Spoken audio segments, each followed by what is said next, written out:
பழஞான பசியாலே பழனிக்கு வந்தவன் பழமுதிர் சோலையிலே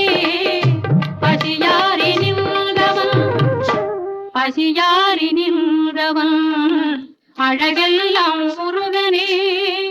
அருளெல்லாம் முருகனே தெளிவெல்லாம் முருகனே தெய்வமும் முருகனே தெய்வம்